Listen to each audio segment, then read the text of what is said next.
ओम ब्रह्मानंदं परमसुखदं केवलं ज्ञानमूर्तिं द्वन्द्वातीतं गगनसदृशं तत्त्वमस्यादिलक्ष्यम् एकं नित्यं विमलं अचलं सर्वदी साक्षिभूतं भावातीतं त्रिगुणरहितं सद्गुरुं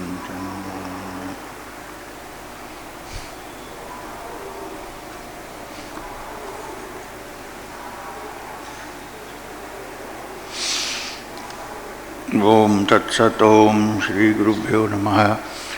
अतः सर्वाणि भूतानि प्रतिभान्ति स्थितानि च यत्रैवो अपाशमं यान्ति तस्मै सत्यात्मने नमः।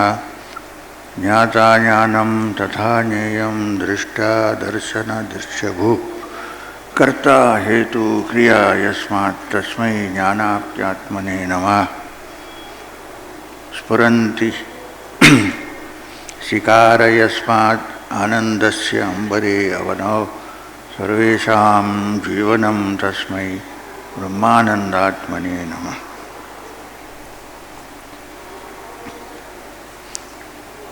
So today is the last day of Yoga Vashishta here. But don't think that this is the last day of Yoga Vashishta. Don't think that when I leave here I will drop the Yoga Vashishta and go back to all my mischief that I do. So listen carefully and carry the Yoga Vashishta with you. Otherwise it makes no sense. How many days we had Yoga Vashishta? Including today? 10 days. Each day one of the heads of Ravana has to be removed. You know, Ravana is called Dashamukha because there is one Ravana called Dashamukha because he has 10 faces. I mean, he projects 10 pretensions. And we have many more sometimes, many more heads which we project. And remember the words of Rama when Ravana was killed. He said, "Here lies a great monarch with great qualities, except that his ego was too strong." So it is the ego that projects the 10, the dozen or 2 dozen faces. So to understand the Yoga Vashishta is to see when the other faces sprout and tick them off.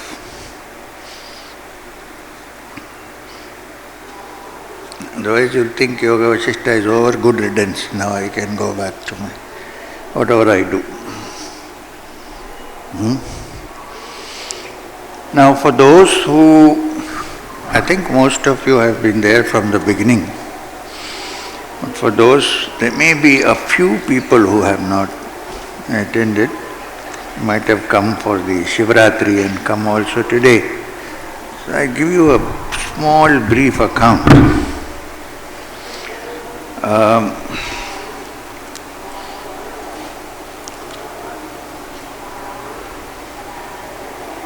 In the days of yore, in Treta Yuga, in the palace of the great king Dasharatha, who had 10 chariots, his son Rama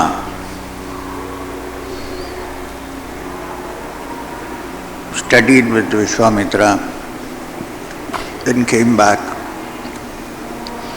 His spiritual instructor, in the true sense of the term, was Vashishta. And then after coming back, he went on a pilgrimage to all holy places. After he finished his pilgrimage, he came back. Then Vishuddha Brahma Parat Pararam created a small drama. Just as this whole universe is the creation of the drama of the Supreme Brahman, In the same way, this Rama, who is identified as Dasharatha Putra, who deep down understood the fact that he is the Supreme Brahman, came back and enacted a small drama for our benefit. He said, I am depressed. I don't believe in this world. What is this world? I am conditioned by all these things that are happening here. What is this palace? What are these dancing girls? It's all rubbish. So, I don't want to come out of my room. So, in this drama also was the great sage Vasishtha and Vishwamitra and Dasharatha and all the brothers and everybody. So, Vasishtha managed to request him to come out, and in the palace, in the midst of everyone, he said to Rama, ask me, what is your problem? Tell me, I will sort it out for you. Am I too low? Back row? You can hear. And so Vasishtha said, knowing pretty well, which occurs in a couple of places in the Yoga Vasishtha. Well, you know it, you are asking it for the benefit of others, so I am answering your questions. And in places where no answers are available, because the question itself is skewed, he said, shut up, move forward. Oh, he didn't say shut up, but let's move forward, you'll get to know. This is the Yoga Vasishtha. We have covered quite a distance, we have traveled. Yesterday somebody mailed me saying that the Gyaneshwar says that the body,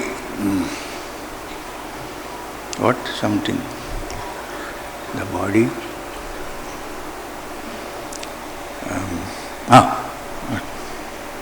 I got the whole thing confused now. Something about the body being, the human being the body of God. True. But there is no contradiction between Yoga Vasishtha and Gyaneshwari. In many places Gyaneshwar has said many things. Somehow somebody picked up only that. But the fact is, even if that is said, if he has said it, of course, there is no doubt. It's not in the sense that my body or your body is the body of God.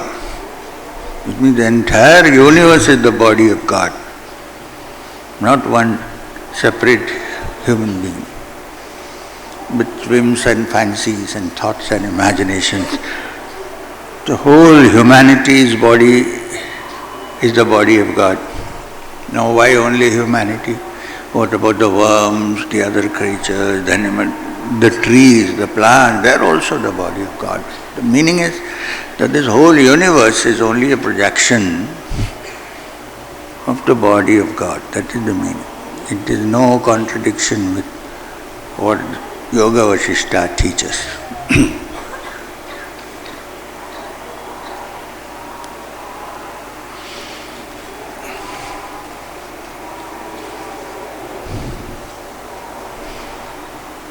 But that doesn't mean that you shouldn't look after the body. You should look after the body. The great Gautama, the Buddha, was asked the reason why he had a wash every day and why he wore clean clothes and why he looked after the body. He said the body is like an open sore. The cleaner you keep it, the faster it will disappear.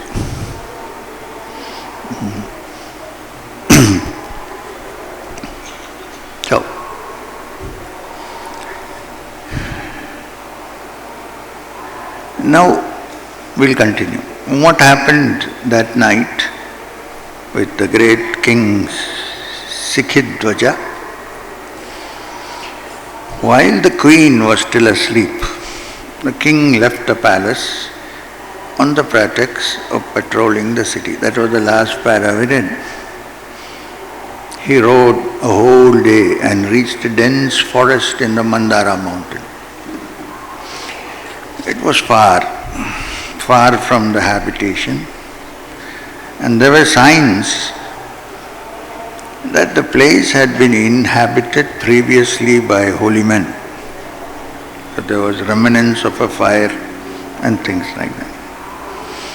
There he built a cottage for himself, equipped it with whatever he considered necessary for the life of an ascetic, like a stick made of bamboo,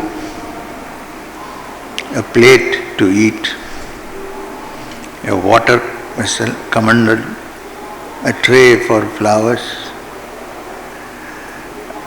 a rosary, garment to protect himself from the cold, and a deer skin to sit on. There he commenced his ascetic life. Please understand that the deer skins and other skins used by the rishis to sit on in meditation were definitely not the skins of animals that were hunted or killed for profit, but who died naturally. You are not allowed to have something like that.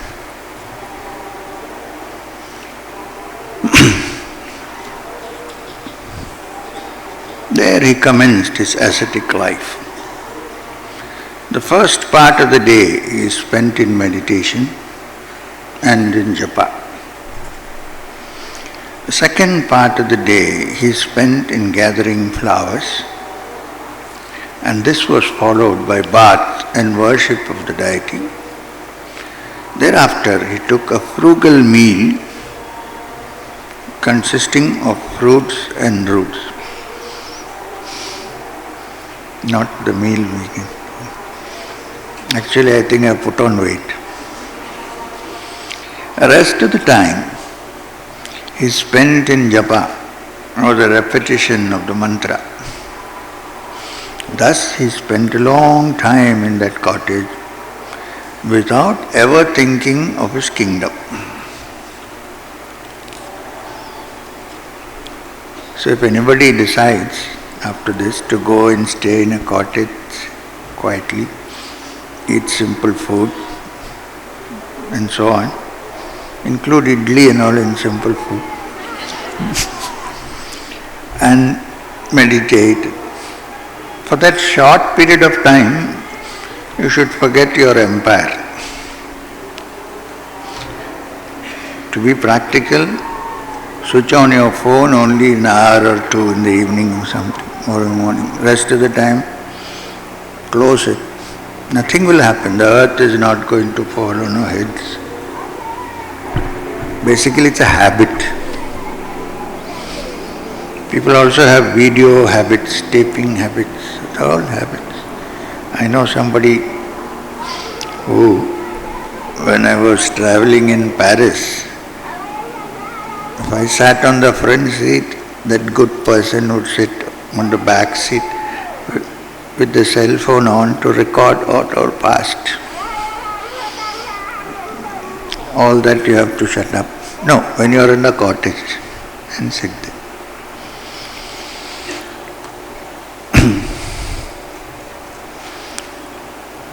So, Vasishtha continued. Now poor Kodala, she woke up with a fright when she discovered that her husband had left the palace and gone to Thun to stay alone. She felt unhappy and decided that her place was by her husband's side. Imagine, she is also a wise person, but still. Quickly she also got out of the palace through a small window. Now she also already had acquired some yogic powers. She flew out through a small window and flew in the sky like a bird, looking for a husband. She didn't adopt the normal method. She sat down and did some pranayama, became light, laghima, and flew out of the window and went around looking. Soon she found him wandering in the forest. Before alighting near him, she considered future events through her psychic vision. She saw everything as it was, destined to happen, in the smallest detail. So what did she do? Bowing to the inevitable, she returned to the palace. By the same route, nobody knew. She flew in through the window and sat there. That will be nice. If only I can fly out of the window when there is Guru Purnima in Madanapalli or Shivratri. That will be nice. But I don't. Going to the inevitable, she returned to the palace by the same aerial route she had taken. Then she made a public announcement. Kodala announced that the king had left the palace on an important mission. From then on, she herself will conduct the affairs of the state. For 18 years she dwelt in the palace and he in the forest without seeing each other.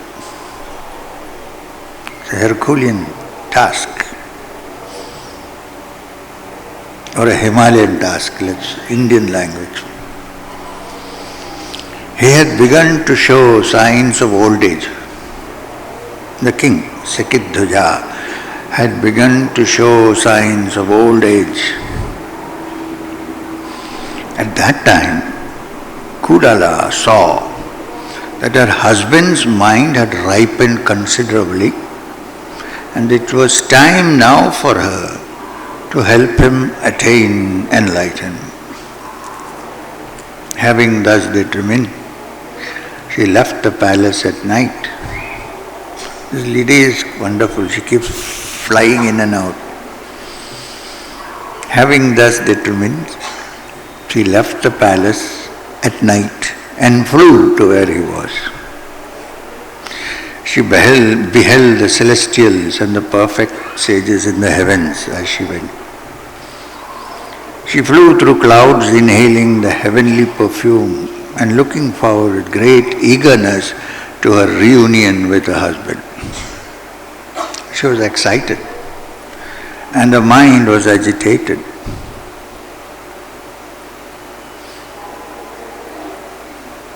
Becoming aware of this mental state, she said to herself, then she was excited, but her mind was also agitated. So she saw this. She became aware of this state. She said to herself, surely, as long as there is life in the body, one's nature does not cease to be active. Something will be there. Even my mind is agitated so much. Or perhaps, O mind, you are seeking your own consort. On the other hand, my husband has surely forgotten all about his kingdom and about me. And after all these years of ascetic life, in that case, it is futile on your part, O mind, to get excited at the proposal of meeting him once again. Saying that, she said, let me restore the equilibrium to the heart of my husband in such a way that he will return to the kingdom, where we shall dwell together for a long time. The delight which is had in a state of utter tranquility and equilibrium is superior to all other happiness. Thinking thus, Kudala reached the Mandara mountains. Still remaining in the sky, she saw her husband as if he was another person. For the king, who had always been clothed in royal robes, now appeared as an emaciated ascetic. Kudala was depressed at this heartbreaking sight of her husband, clad in coarse garment, with matted locks, quiet and lonely, with his colour darkened considerably, as if he had a bath in a river made of ink.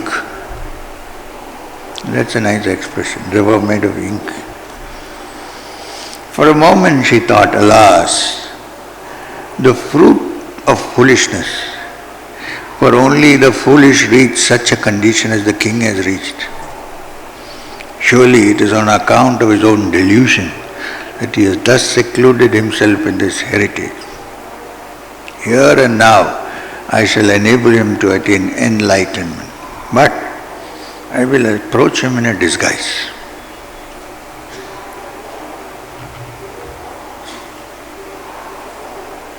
Afraid that Sikidhvija might once again spurn her teaching, considering that she was an ignorant girl, Kudala transformed herself into a young Brahmana ascetic and descended right in front of her husband. Sikidhvija saw the young ascetic and was delighted. The young ascetic was incomparably radiant, so that Sikidhvija took him to be a celestial. He worshipped him appropriately. Kudala appreciatively accepted the worship and remarked,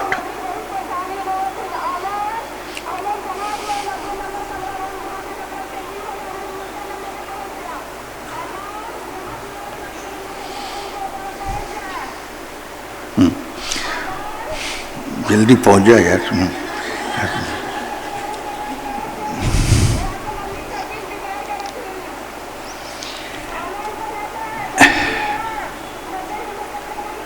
आ जाएगा.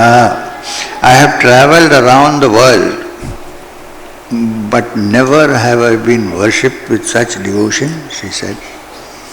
I have travelled all around the world, nobody has worshipped me with, she didn't say. In disguise, she was an ascetic, young ascetic. She said, I have never been worshipped with such devotion. I admire your tranquility and your austerity. You have chosen to walk on the razor's edge. An expression from the Mundaka Upanishad, Shurasya Dhara, the razor's edge. Inasmuch as you have abandoned your kingdom and resorted to the forest life. You know, there is also a novel in English by Somerset Maugham, not of young people's time. It's called The Razor's Edge.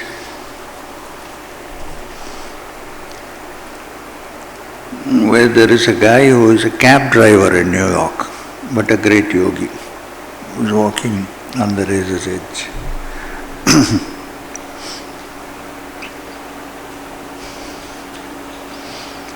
You have chosen to tread the razor's edge, inasmuch as you have abandoned your kingdom and resorted to the forest life. Sikidhvija replied, surely you know everything, O son of the gods, he thought it was. By your very look, you are showering nectar upon me. I have a lovely wife who is just now ruling my kingdom. You resemble her in some ways. And the flowers I have offered you in worship, May they be blessed. One's life attains its fruition by the worship of the guest who arrives unsolicited. Here is some practical advice. If a guest arrives unsolicited, don't tell him, get out of here. Talk to the person, at least give some water to drink and figure out, what do you want? Why have you come? You know the story of Yama and Nachiketas in the Kathopanishad. Nachiketas suddenly died. His soul left the body because his father, the great Rishi, said, I give you away to death. It became a reality. And he reached Yama's establishment. Being sudden, Yama, the Lord of Death, had gone somewhere else. He was not expecting him. There was no telephone call, there was nothing. Nor was he sick and dying. Yama had gone to collect some other souls from somewhere. When he came back, he saw this little boy with a shining face. Just as Sikhiduja saw the one with a shining face. Sitting in his office 3 days waiting. Yama was full of remorse. This means this is an ancient teaching that has come to us. Atiti Devo Bhava.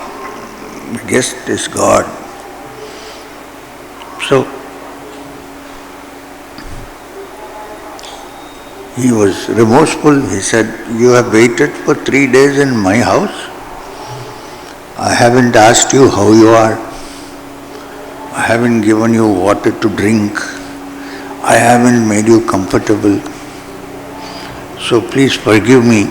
To this little boy who is speaking, the Lord of Death, Yama, who is also the Lord of Time.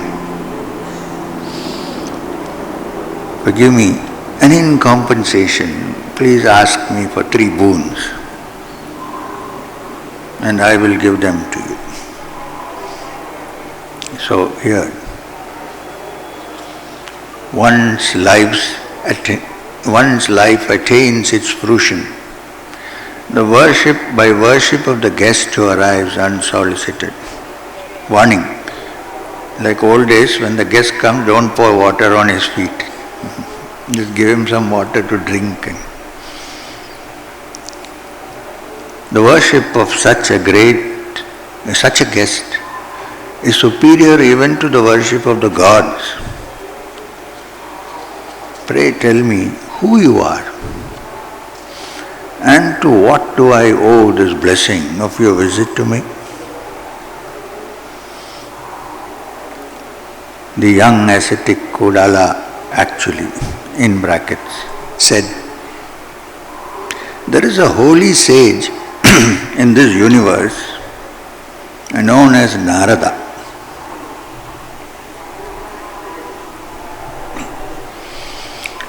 Once he was engaged in meditation in a cave on the banks of the holy river Ganga. Narada. You know Narada, many of you know Narada. There must be many Naradas here, I don't know. There is a holy sage in this universe known as Narada. Once he was engaged in meditation in a cave on the bank of the holy river Ganga. At the end of his meditation, he heard a sound of bracelets, apparently belonging to some people engaged in water sports.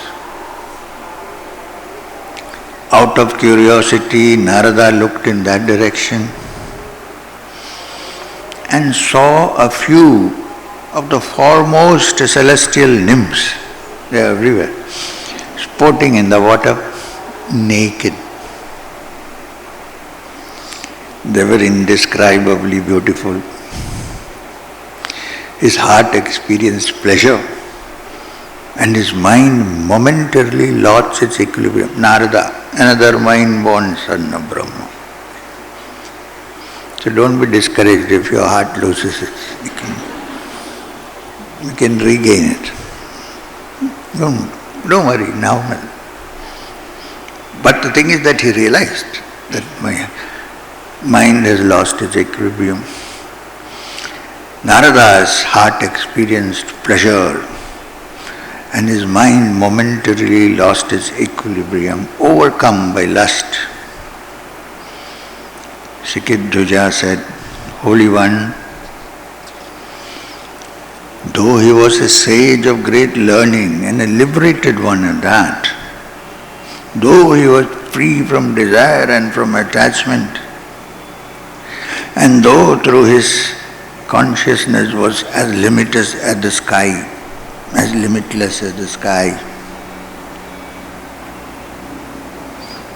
how was it that he was overcome by lust?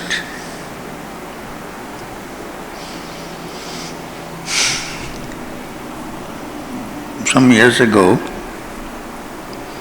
there used to be a person in West Bengal who used to live at the same time as Sri Ramakrishna Paramahamsa.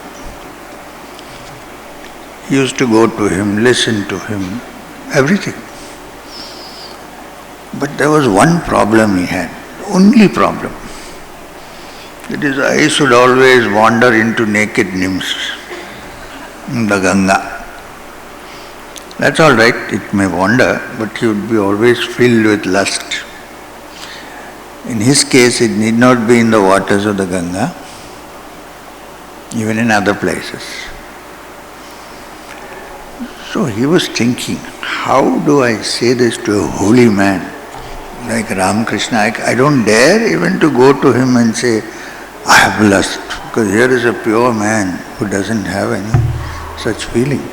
He has only spiritual love for everybody. How will I tell him this? Many times he tried and he failed. He said, no, I can't speak such things to him.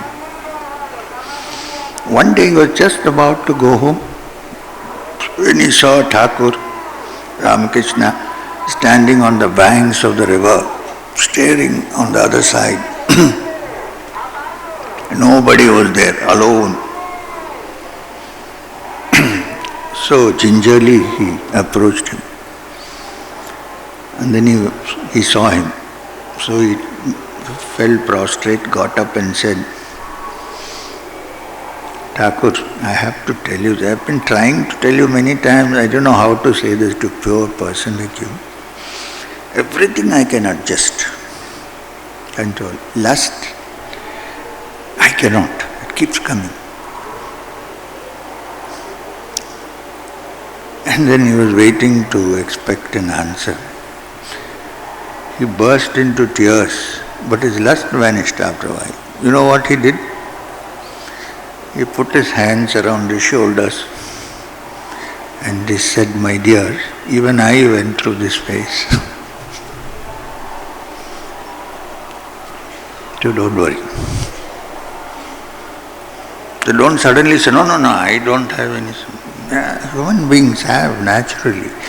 And then one needs to move out of it. It's not just men, okay, here men, it includes, you may see some male nymphs naked having a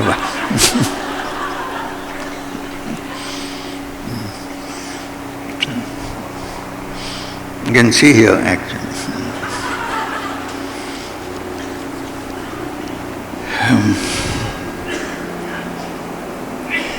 So Sikidhuja's question was, Holy One,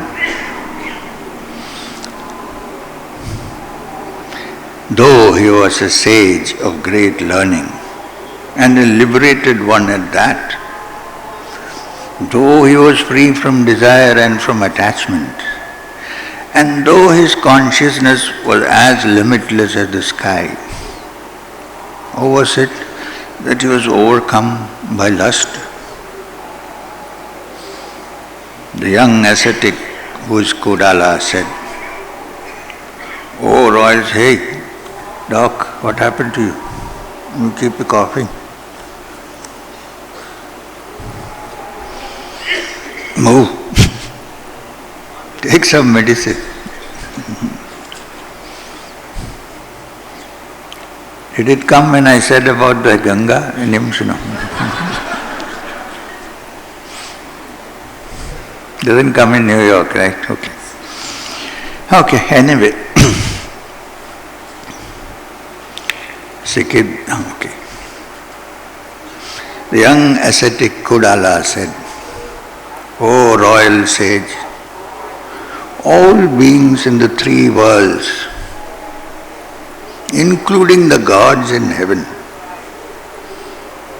have a body that is subject to the dual forces. Whether one is ignorant or one is wise, as long as one is embodied, the body is subject to happiness and unhappiness, pleasure and pain. By enjoying satisfying objects, one experiences pleasure, and by deprivation, also like hunger, one experiences pain. Such is the nature of the human body."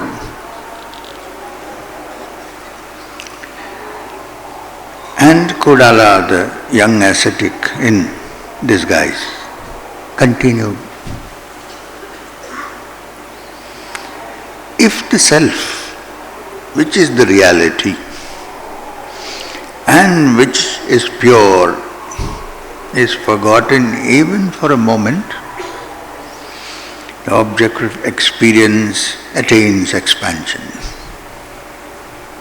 If you go about life always keeping this, you don't miss this, then one little experience can become bigger and bigger and bigger. It's the mind that conjures up this whole drama. It's not the fault of the nymphs who are bathing naked, please. In my mind, they are innocently having a bath and going home. Here I am imagining which lodge to take them. Not their fault. It's natural. As if the self, which is the reality and which is pure, is forgotten even for a moment, the object of experience attains expansion. If there is unbroken awareness, this does not happen. That means Narada also did not have unbroken awareness yet. Even as darkness and light have come to be firmly associated with night and day, the experience of pleasure and pain is the confirmation of the existence of the body in the case of the ignorant. In the wise, however, even if such an experience is reflected in the consciousness, it does not produce an impression because the mind refuses to weave dreams. As in the case of a crystal, the wise person is influenced only by the object when it is actually and physically present there. He doesn't carry it in his mind and bring it into his imagination and expand it. Saw, drop, saw, drop. Can't close your eyes. Saw, yes, then move. Don't stay there, move. Go back to your inner being. But the ignorant person is so heavily influenced that he broods on the object even in its absence. Such are their characteristics. Thinned out vulnerability is liberation, whereas dense coloring of the mind is bondage. Now don't think that if you are in a place where nothing is there, you don't see any nymphs and so on, whatever. There's nobody having a bath naked and nothing. Even there, the mind from its past can draw out images and make them so real that you get caught in it. You don't have to be essentially in front of you. You may be in a forest, nobody is there, but the mind starts weaving. It's beautiful.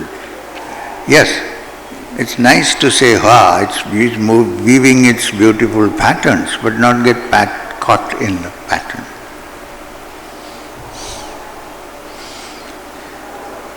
In response to Sikit Dhuja's question, how do pleasure and pain arise even in the absence of the concerned object?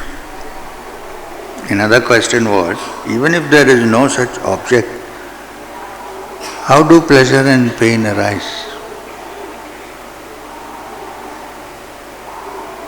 It's very simple, but let me first read this.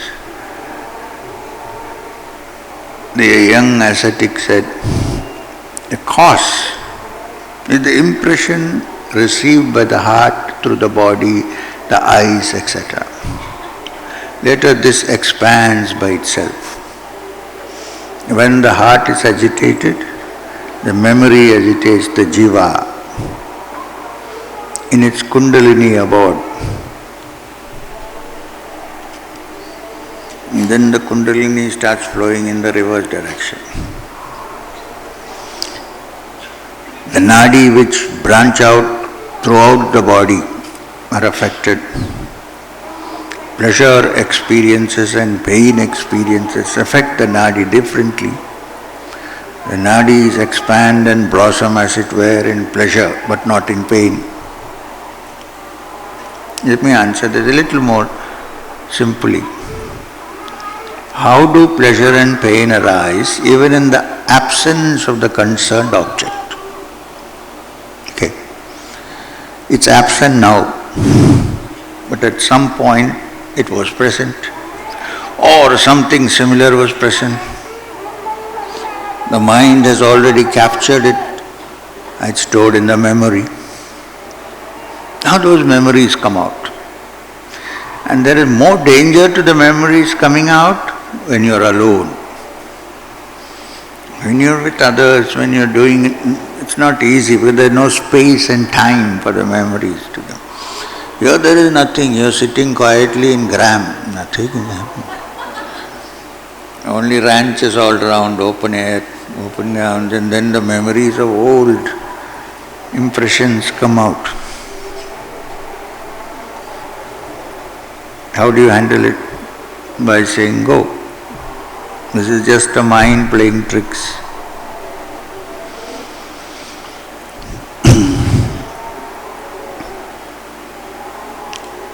See, it's very interesting.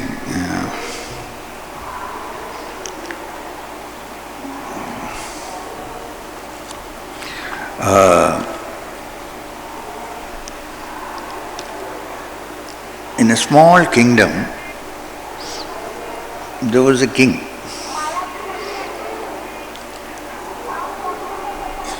Who was a very good king, very kind, very nice. He had only one problem. All the citizens should come in the morning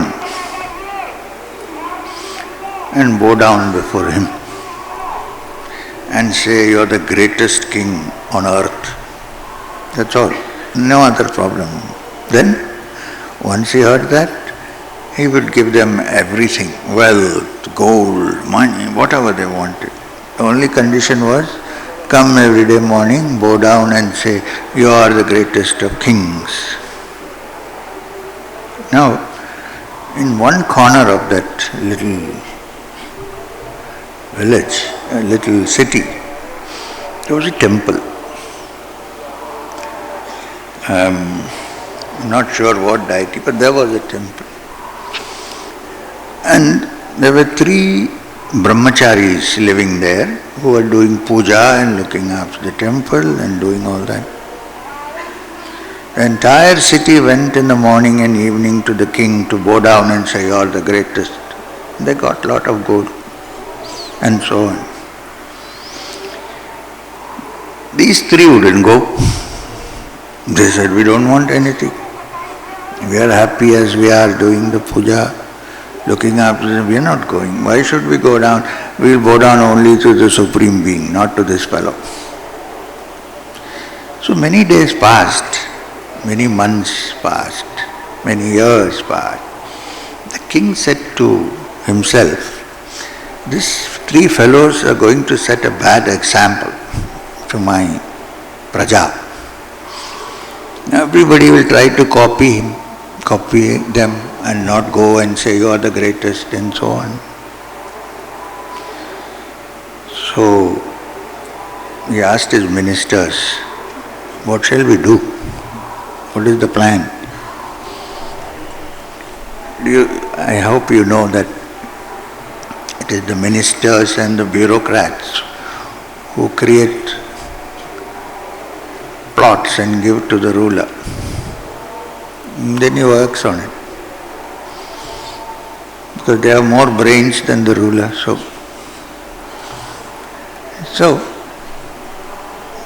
they said, one of the ministers said, I have a solution for this. So what is the solution? He said, sir, leave it to me. Give me a little gold to spend and I will do it. I said, okay. King said, take it from the treasury, you know. So he went. What did this minister do? He went round and looked for three beautiful girls, dancing girls. There are three yogis there, right? And he told them, from now on, please help these yogis to serve the Lord in the temple. Just go and say that we want to help you. So they said, okay. They went and said, Yogi Maharaj, we are here to help you, washing the image, bringing food, we'll do everything. So the yogis innocently said, I hope innocently, okay. So they went. Then they started making prasad, cutting fruits, bringing flowers, you know, the whole washing the idol. They became very close. The time came when the yogis, when they woke up, trying to listen to the sound of their anklets. Are they coming today? Soon they got married to each other. Each yogi, not all together, each yogi married one. The next day, they were also before the king. You are the greatest. You need gold to run the system now. So it is the mind that carries the impressions. It could be the other way around also. So,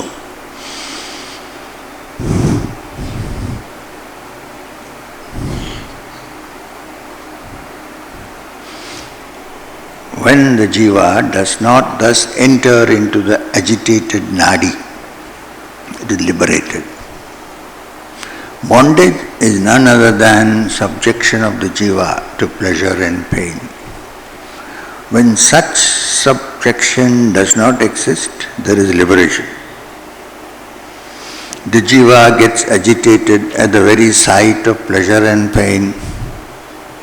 However, if through self-knowledge it realizes that pain and pleasure do not exist in truth, then it regains its equilibrium. Or, if it realizes that these do not exist in itself, nor does it exist in the jiva, it realizes total freedom. If it realizes that there is nothing but one infinite consciousness, then again it attains equilibrium. Like a lamp without fuel, it does not get agitated. For the jiva itself is then realized as a non-entity. There is no lamp at all. So where is the wick and where is the oil? And it is reabsorbed in the consciousness of which it is but the first thought emanation. I thought it was cold, now it's becoming hot. Or is it that my Kundalini is... Are you feeling warm? No? Then being a mortal, I also am feeling warm. Oh.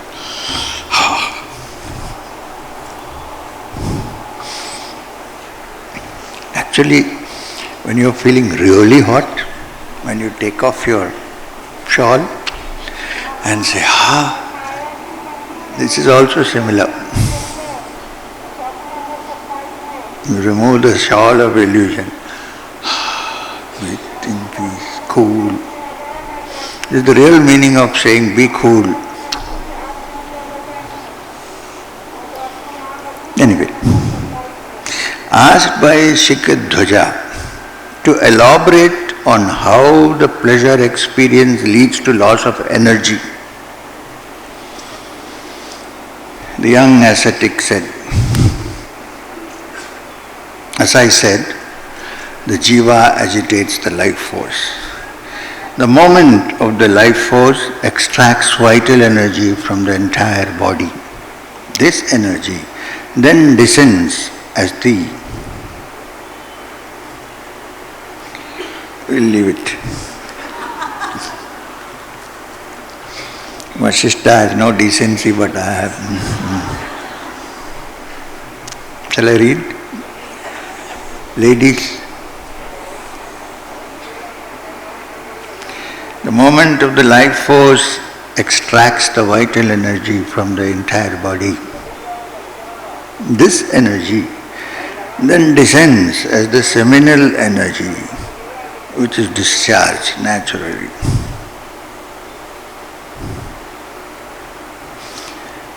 When Shikadhwaja asked, what is nature? The young ascetic said, originally, Brahman alone existed at Brahman.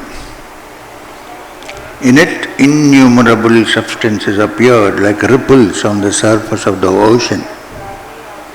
This is known as nature. It is in no way causally related to the Brahman. But it happened like a coconut accidentally falling when a crow happened to alight on it. In that nature are found diverse creatures endowed with diverse characteristics. This Yoga Vasishtha is a dialogue that happened much before its age, actually. Now, a little bit we can understand this. Before this it might be even difficult to understand what he is saying.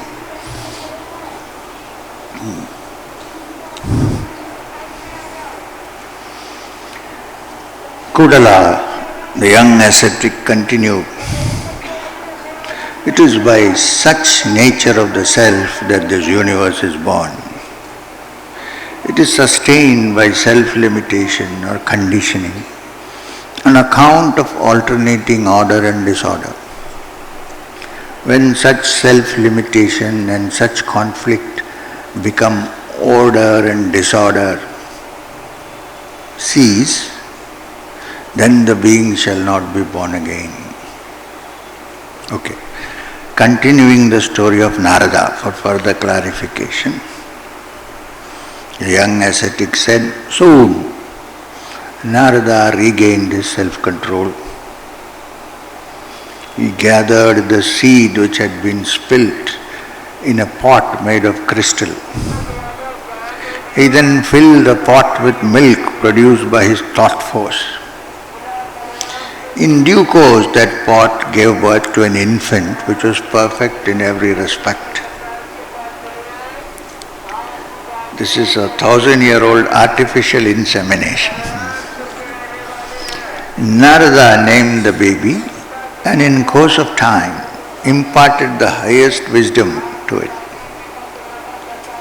The young boy was a peer to his father. Later, Narada took the boy to Brahma, the creator, who is the father of Narada. Brahma conferred upon the boy whose name was Kumbha. Why? Because he was born in a kumbh, in a small container. Conferred upon the boy, whose name was Kumbha, the blessing of the highest wisdom. It is that boy, that Kumbha, that grandson of Brahma, who is standing before you. I roam the world playfully, for I have nothing to gain from anyone. When I come down into this earth, my feet do not touch the earth. As Vasishtha said this, the 17th day came to an end. The next day, Vasishtha continued. Now this mind is quite a clever thing. You try to tackle it from this side, it will come out from the other. You try tackling it this way, it will go this way. It's quite clever, this mind.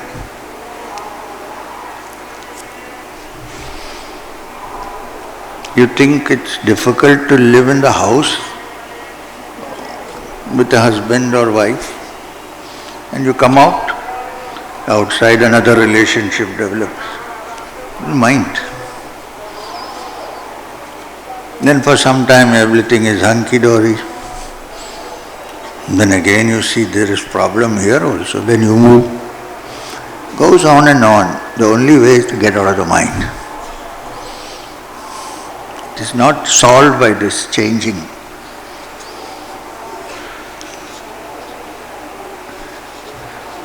Young people come to me before they get married. Many young people come to me, ask me any advice. I said, too late to advise, now you have decided, right? Okay. So, and if I advise, it should be genuine because experience. So anyway, I say when you start your married life, now imagine them going to an unmarried monk and asking him, what will that guy say? He has no experience, unless he remembers the experience in his past, which in Kali Yuga is very rare. Okay, so what do I say? I usually tell them, now when you start your married life, living together, start with this idea that you may not be always right. Both, husband or wife. When you start your life thinking you may not be always right. You may be wrong sometimes.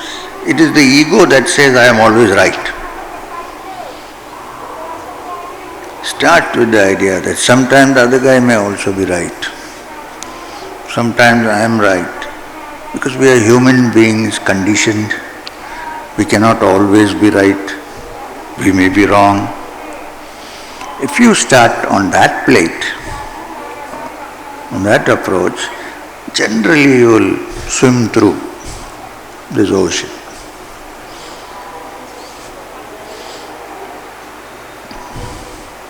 Otherwise, I am a very spiritual person. This person, both ways, this person is very materialistic. But this materialistic person is the one who buys you silk saris and your ornaments and everything. No, who wants? He wants to wear ornaments or you? I'm not saying always the same, but look carefully before coming to conclusions. You may be giving up something because it is inconvenient to you. Now the mind doesn't like to stay like that, so it will catch to something else. For some time it will look convenient, but then it becomes inconvenient. It becomes difficult to shake it off. I'm just saying, I'm not stating anybody in particular, the mind, how it works.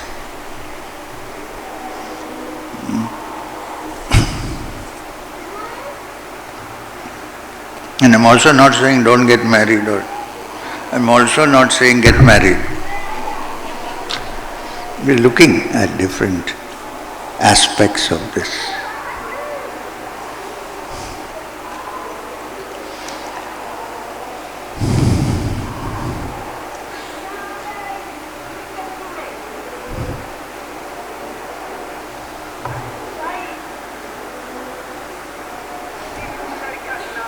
Kumbha. As Vasishtha said this, the 17th day came to an end. And the next day Vasishtha continued. Sikidhwaja said, "It is truly by the fruition of the good deeds done in many past incarnations that I have obtained your company today, and I am able to drink the nectar of your wisdom. Nothing in the world gives that peace which the company of the holy ones bestows on man." Repeat. Sikidhwaja said, "It is truly by the fruition of the good deeds done in many past incarnations that I have obtained your company today and am able to drink the nectar of your wisdom. Nothing in the world gives that peace which the company of the holy ones bestows on the human being."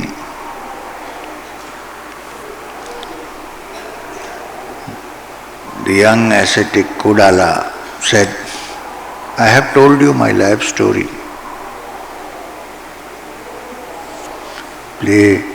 Pray, please, you tell me who you are and what you are doing here. How long have you been here?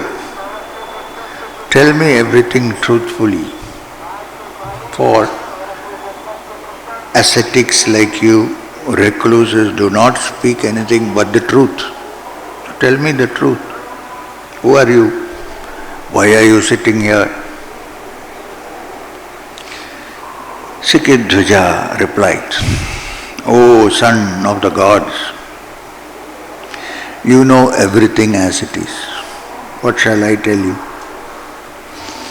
I dwell in this forest on account of my fear of the samsara, world cycle of birth and death. Though you know all this, I shall briefly relate my story to you. I am King Sikidhwaja. I have abandoned my kingdom. I dread this samsara in which one repeatedly and alternately experiences pleasure and pain, birth and death. However, though I have wandered everywhere, and though I perform intense austerities, I have not found peace and tranquility. My mind is not at rest. I do not indulge in activities, nor I seek any gain. I am alone here and unattached to anything. Yet I am dry and devoid of fulfillment. I have practiced all the Kriya Yoga methods uninterruptedly, regularly. But I only progress from sorrow to greater sorrow, and even nectar turns into poison for me." Some people are laughing. People who practice Kriya regularly are laughing. No. I have practiced all the Kriya methods uninterruptedly, but I only progress from sorrow to greater sorrow, and even nectar turns into poison for me. Kodala the ascetic said, "I once asked my grandfather, what is superior? Action, when you say action, Kriya means also action. Which is superior, Kriya, action, or the practice of a technique, or jnana, self-knowledge? Which is superior?" And he said to me, "Indeed, Jnana is superior. For through jnana one realizes the one which alone is. On the other hand, kriya has been described in colorful terms as a pastime. If one does not have jnana, then one clings to kriya. He didn't say don't practice kriya. He said don't cling to it. It's a technique, not the goal. The goal is jnana. If one does not have good clothes, one likely to wear sackcloth and cling to it. So when the function of the kriya is over, it drops off, then there is only pure wisdom. Now please don't say it has already dropped off. No, I am not going to do it. Human mind is such that it has other ways of thinking. The ignorant are trapped by the fruits of their actions on account of their conditioning, vasanas. Now the kriya is also done to clear your vasanas. When the latter is given up, action becomes no action, whether it is conventionally regarded as good or evil. Actions by themselves do not generate reaction or the fruit. It is the vasana or the volition that makes action bear fruit. Just as the frightened boy thinks of a ghost and sees a ghost, ignorant person entertains the notion of sorrow and suffers sorrow and wants to get out of it. Neither the vasana, you know what is vasana? Self-limitation, conditioning, nor the ego sense, which you are trying hard to beat, is a real entity. They arise because of foolishness. When this foolishness is abandoned, there is the realization of all this as Brahman. There is no self-limitation. When there is vasana, there is the mind. When the vasana ceases in the mind, there is self-knowledge. And one who has attained self-knowledge is not born again. Thus even the gods, Brahma and others, have declared that self-knowledge alone is supreme.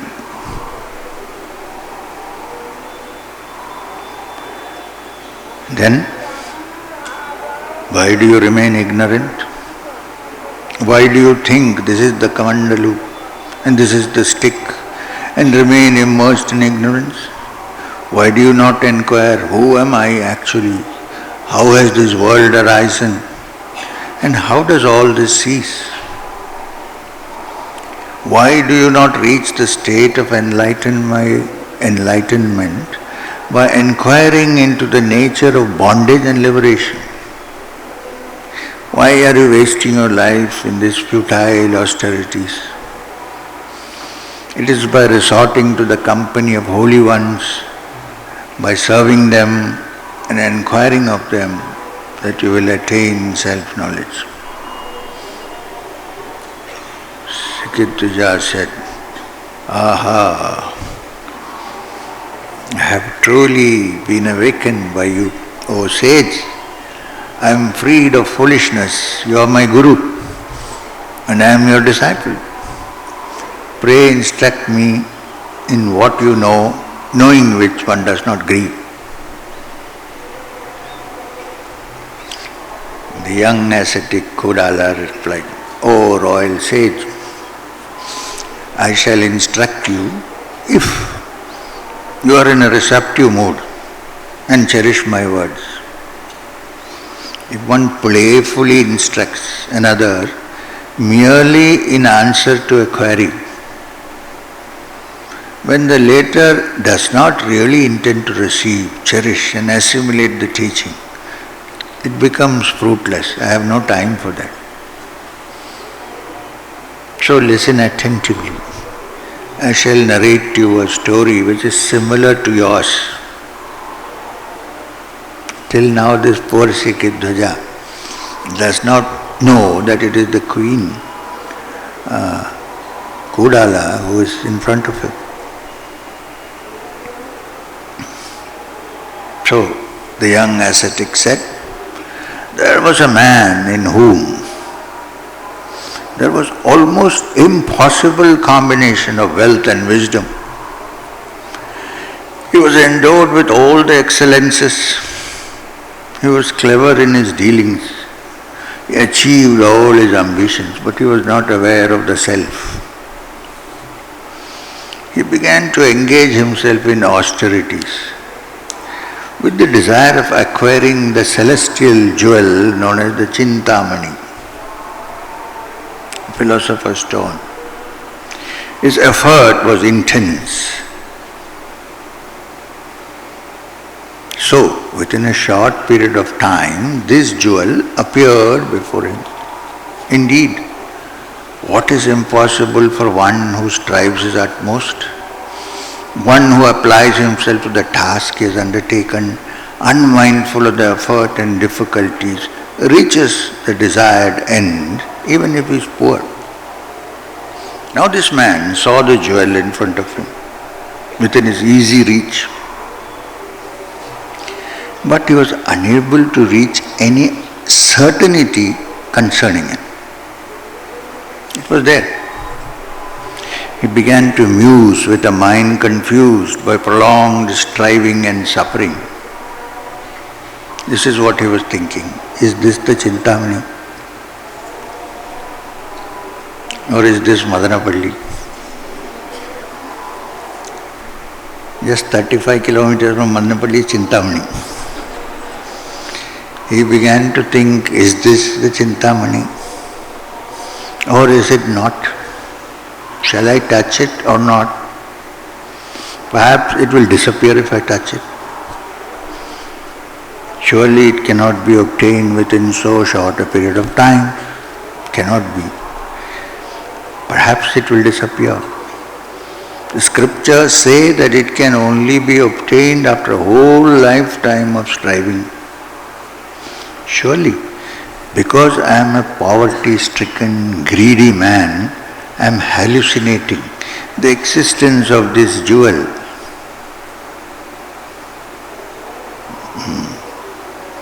Before me.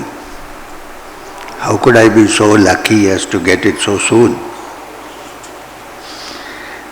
There may be some great ones who might obtain these jewels within a short time, but I am an ordinary person with just a little austerity to my credit. How is it possible for me to get this so soon?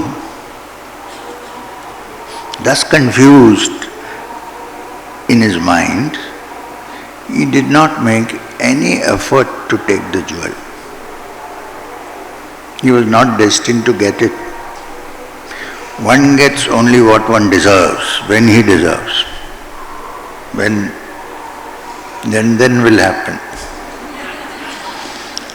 Even if the celestial jewel stands in front of him, the fool ignores it. This jewel, thus ignored, disappeared. Psychic attainments, siddhis, bestow everything on one whom they seek. After having destroyed his wisdom, they go away. The man engaged himself further in austerities for the attainment of the Chintamani.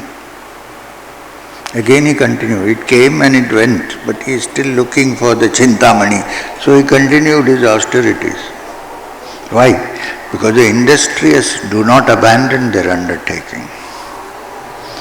After some time, he saw a glass piece,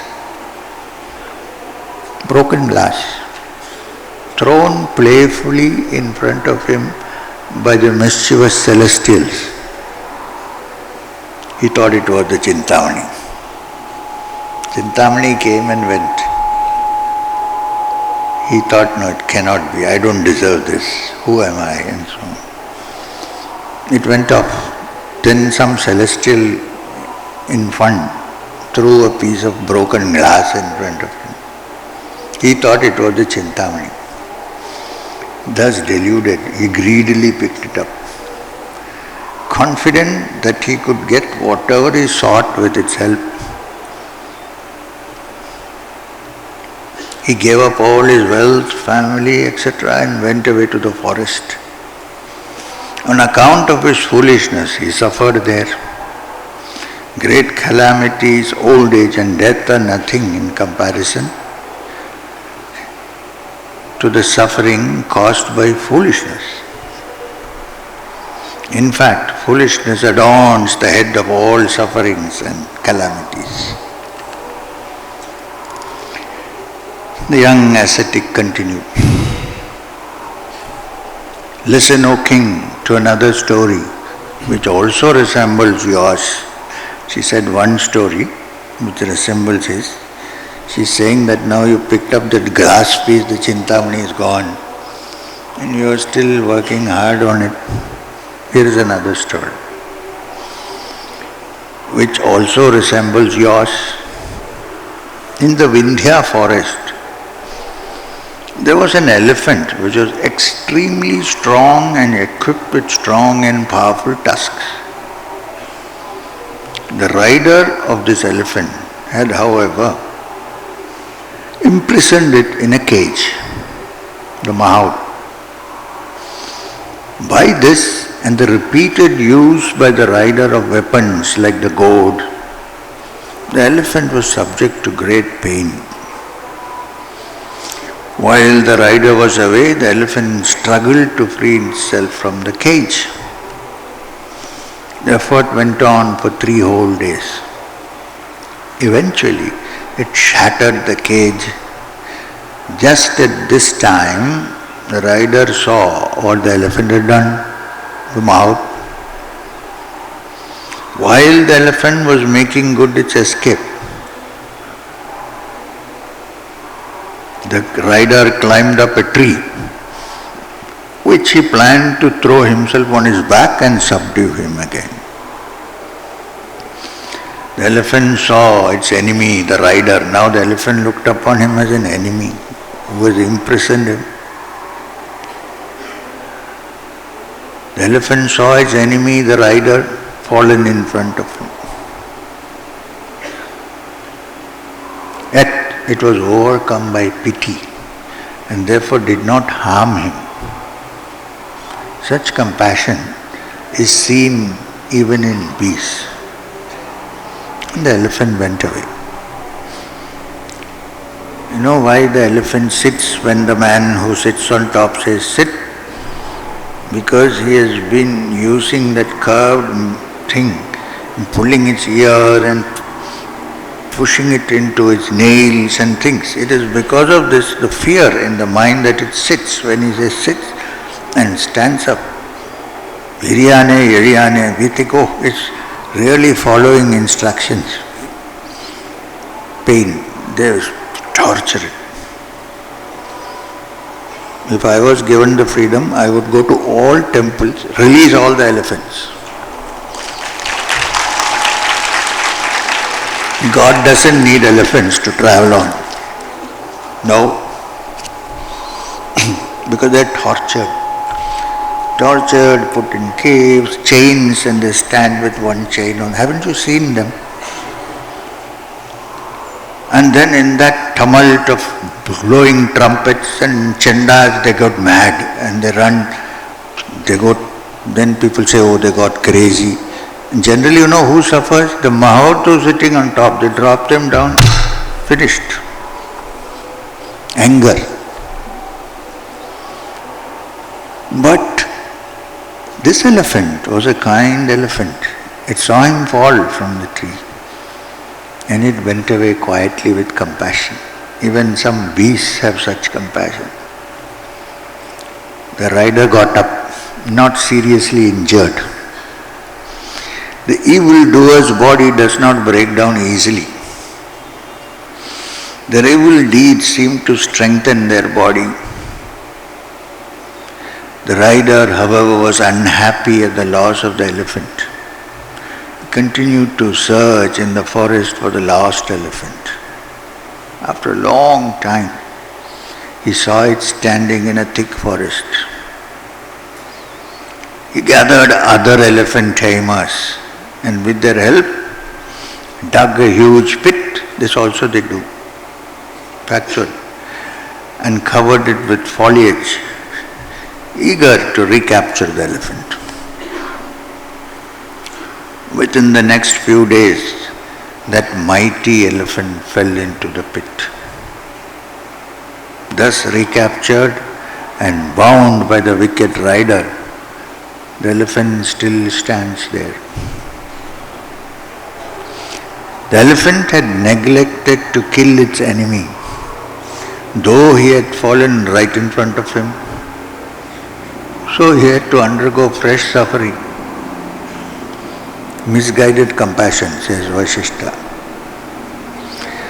One who does not, on account of his foolishness, act appropriately when the opportunity offers itself, and thus remove all the obstacles, invites sorrow.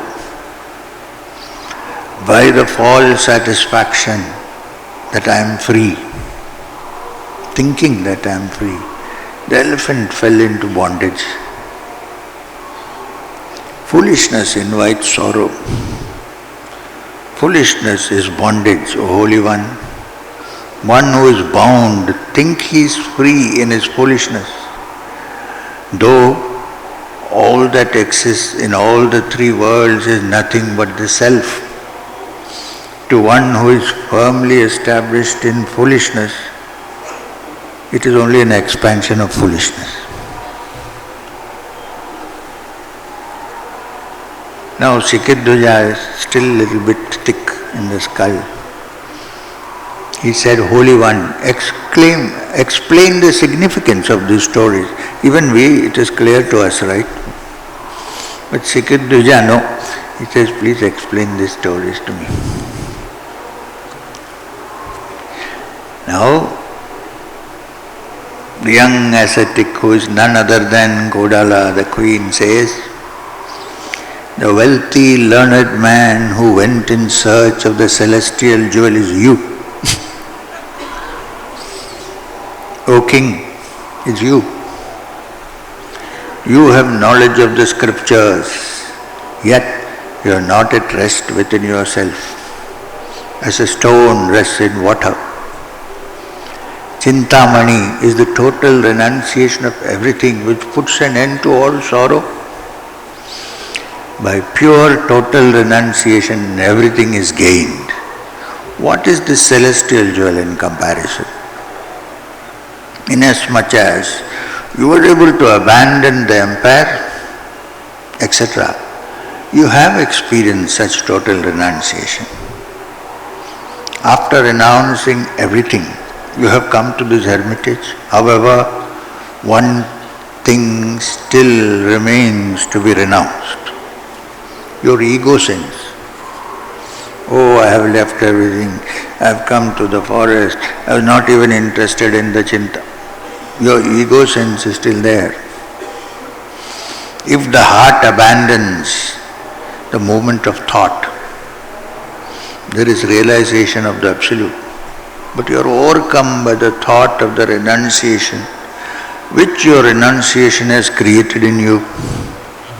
You keep on saying to yourself, I am a renunciant, which is only building your ego up.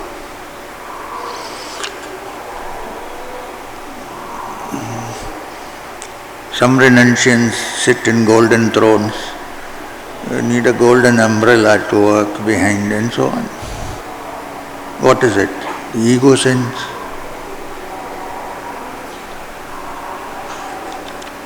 Which golden umbrella did Ramana Maharshi carry behind him? Which golden throne did he sit on? He didn't even have a throne like this. Nice sofa. Anyway, it's sometimes not good to speak the complete truth.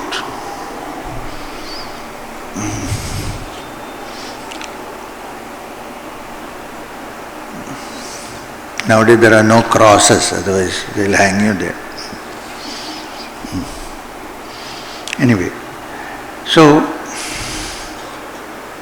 after renouncing everything, you have come to the hermitage. One thing still remains to be renounced, your ego sins. If the heart abandons the mind, the moment of thought, there is realization of the Absolute. But you are overcome by the thought of renunciation, which your renunciation has created in you. Hence, this is not the bliss that arises from total renunciation. One who has abandoned everything is not agitated by worry, has no questions to ask. If wind can sway the branches of a tree, then you can't say that tree is immovable. Such worries or moments of thought are known as mind. Though notion, concept, etc. is another name for the same thing. If thoughts still operate, how can the mind be considered to have renounced? When the mind is agitated by thoughts, the three worlds appear to it instantly. As long as thoughts are still there, how can there be renunciation? Hence, when such thoughts arise in your mind, your renunciation leaves your heart, like the Chintamani which left you. Because you did not recognize the spirit of renunciation and cherish it, it left you, taking with it freedom from thoughts and worries. That also it took away. Took away the freedom from thoughts and worries. When thus you are abandoned by the spirit of total renunciation, you picked up the glass piece. You began to cherish it on account of your delusion.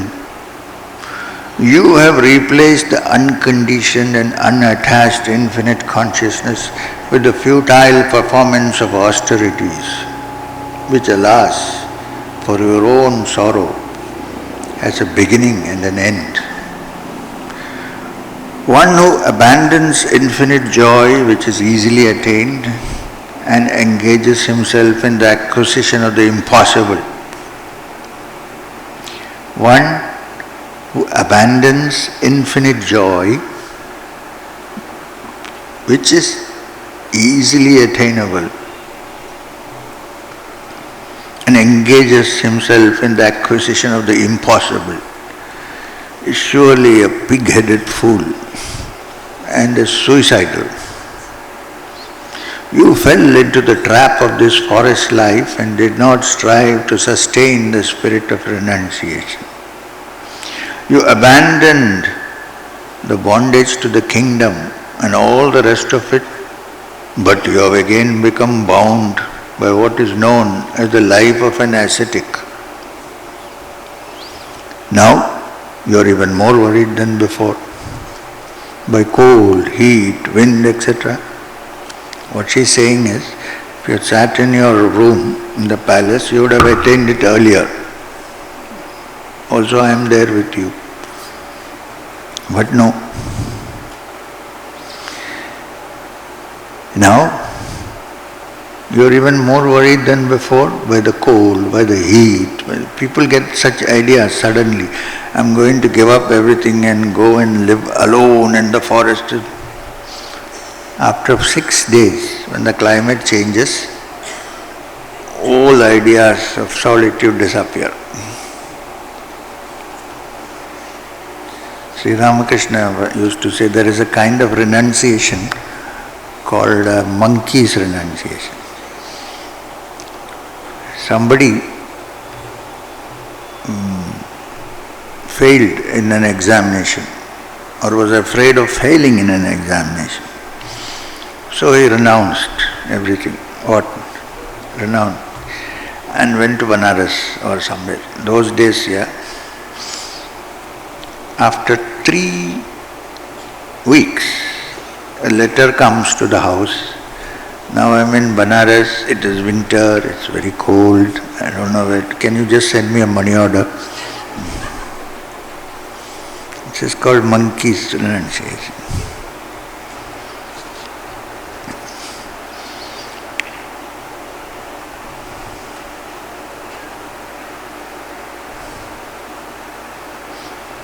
You fell into the trap of this forest life.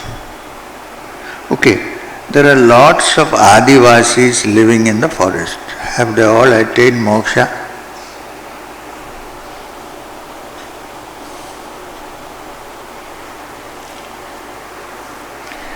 The other side, there are lots of rich men and rulers living in luxurious palaces. Have they attained moksha? So that's not important. Don't think change of when you will. Yeah, short periods of solitude are good, I agree with that.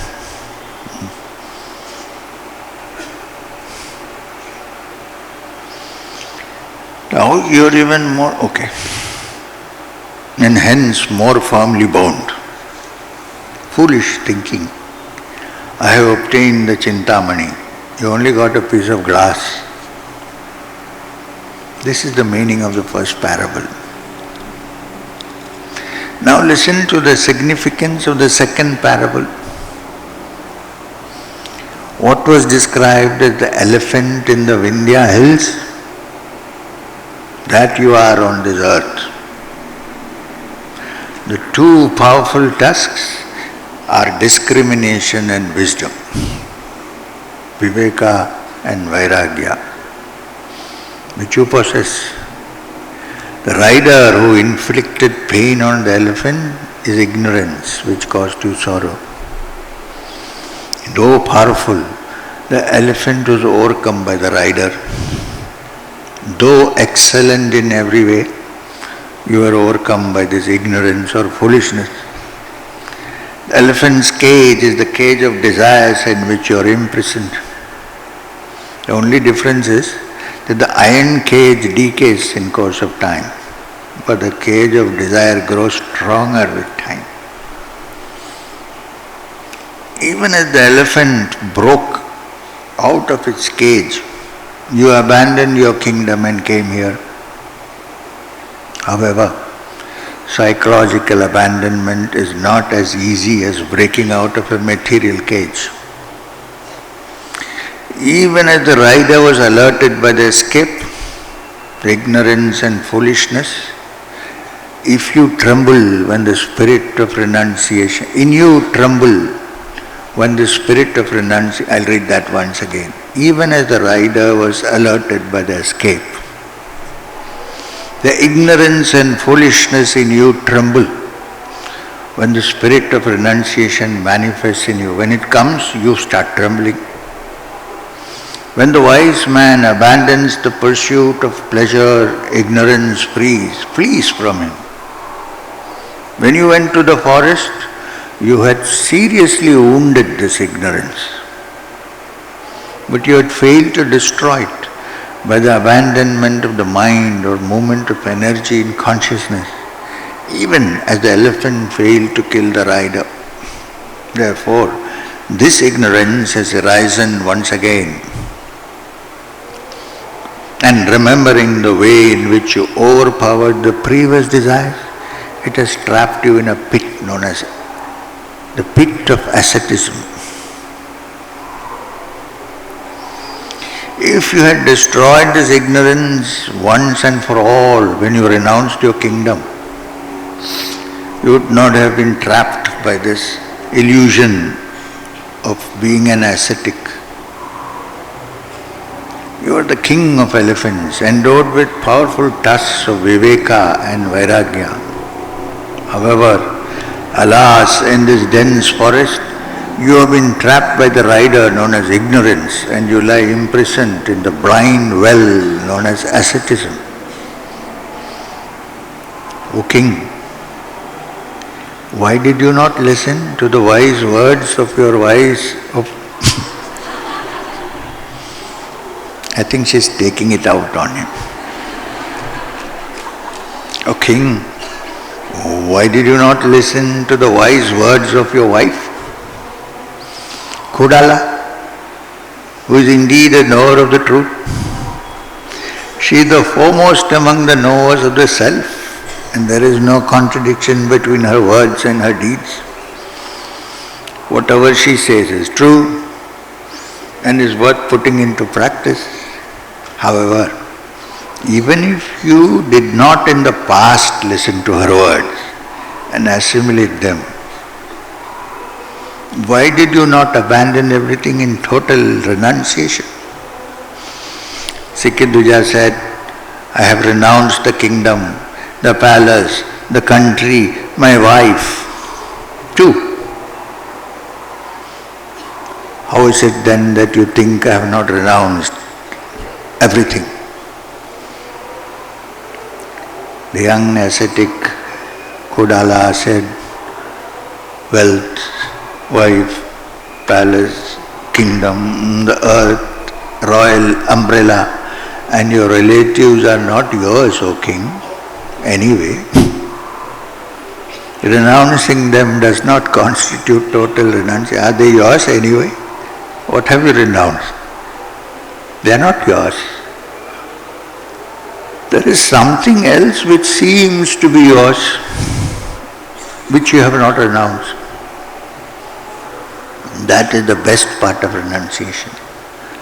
Renounce that totally and without any residue and attain freedom from sorrow. Sikidhuja said, if the kingdom and all that is in it are not mine, then I abandon this forest and all that is in it. So saying, Sikidhuja mentally renounced the forest.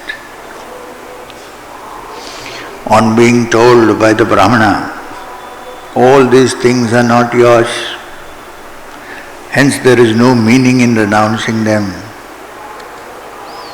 Sikidhuja said, surely this hermitage is everything for me. Right now it is mine. I should abandon that too.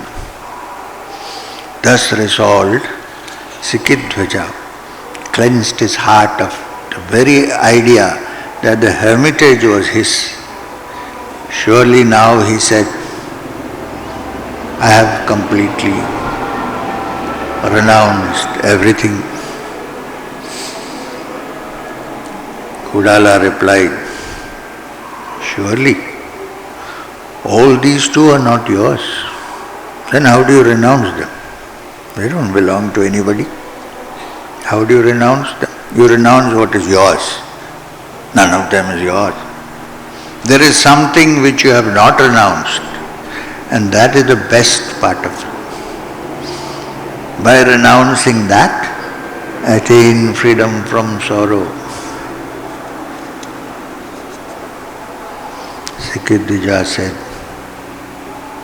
if these two are not mine, then I shall abandon my staff, the deerskin, and my cottage too. I think we stopped 15 minutes in advance today because I need some material for the afternoon session, and I don't want you to know just now what happened after that. Okay, I'll give you a hint. Vasishtha said, so saying what? If these two are not mine, then I shall abandon my staff, the deerskin, etc., and even my cottage. Vasishtha said, so saying, he sprang up from his seat while the Brahmana was passively looking on. Now suspense. We will finish the Yoga Vasishtha today, the reading. Yoga Vasishtha will be over only when you find it.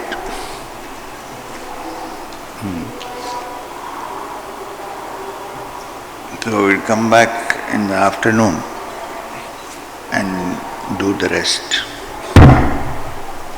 हो जाएगा. So I wanted to tell you later, but let me tell you.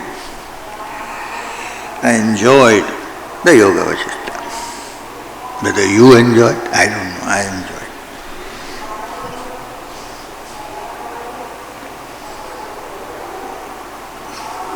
Because I was reading what I always wanted to tell people, but nobody will listen.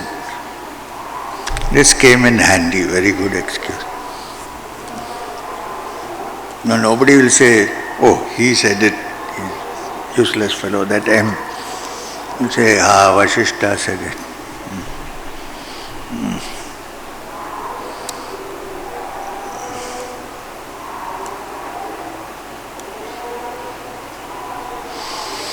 So,